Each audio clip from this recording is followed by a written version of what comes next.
Hey everyone, just a quick update. I have not been able to get the DML sites up for approval to anybody yet because we still had 3 jobs hanging that GPT 3.5 could not comprehend. So we had to start building GPT-4, and that took a lot of time. It became a programming nightmare because it's complex. But we're just about done with that. We got like 2 more days. And then while I'm able to run those 3 projects, which GPT-4 can handle, then at the same time, I'll be able, because that'll write itself automatic. While that's going on, I'll be able to start getting these websites into the groups for approval. So just letting you know, a couple more days I'll do that. Now, in the meantime, it doesn't really matter if I did it a few days ago or now. Simply because the websites themselves are still doing their job of growing and gathering attention, and Google's going through sitemaps and indexing pages. Now, having said that, we started to get some hits. Some guys have gotten paid through networks for this kind of run. And another one of our guys, just totally different thing. It's a niche product and it hit really, really hard and fast. And all of a sudden, he's got hundreds of emails to answer. And so that became something that we had to drop and focus on too, because I realized that's going to become something for the group as well. And that's this.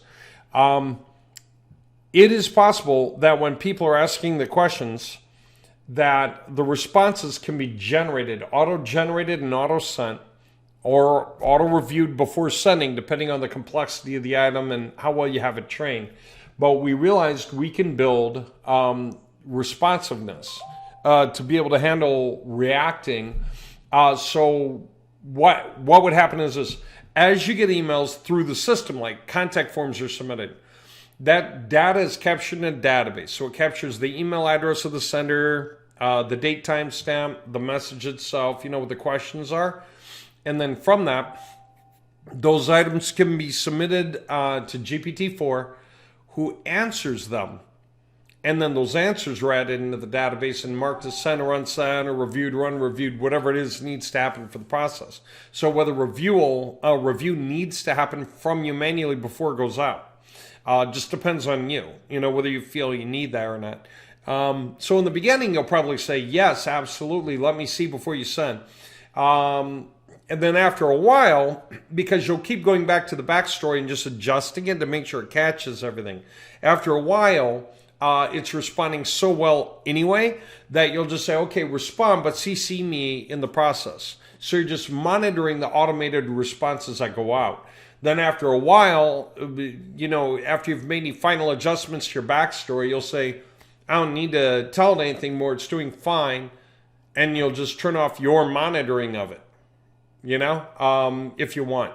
Because you won't need to get all those emails yourself if the system's already answering those automatically. How's that for insanity? So that's what we're starting to work on. It'll take us probably a week to program, but we can do it. We can actually...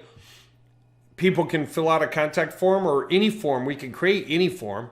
And then when the form is submitted, whatever needs to happen to contact them back can be run through GPT-4, if that makes sense. Like, something that just says, hey, we received your form. Thank you. We'll get back to you soon. Okay, that's just automated. It's an email. There's no need to change that.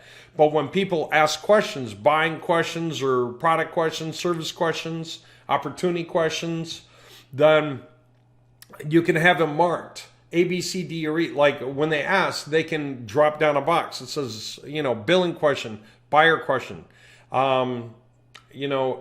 affiliate question, partnership question. So then whichever of those boxes that you can trade the backstory for that section on, it can start to answer. Now, probably most of the questions will really fit into just one kind of category. And very few will fit in the rest, but that's just it. You got a backstory for each anyway to answer each of the questions anyway. So then you'll just babysit how it answers and make adjustments if you need. You tell it, no, don't do that, do this. And it goes, oh, I get it now. And so every time it keeps answering, it's getting better and better. It's like training a new employee. And anyway, pretty soon it'll be writing correctly for you and you won't need to mess with it anymore. How's that? All right, just letting you know. A lot of stuff happening here right now. I've been quiet. Usually when I'm quiet, there is a thunderstorm brewing, and it's about to get crazy. And we are just about there. So, yeah.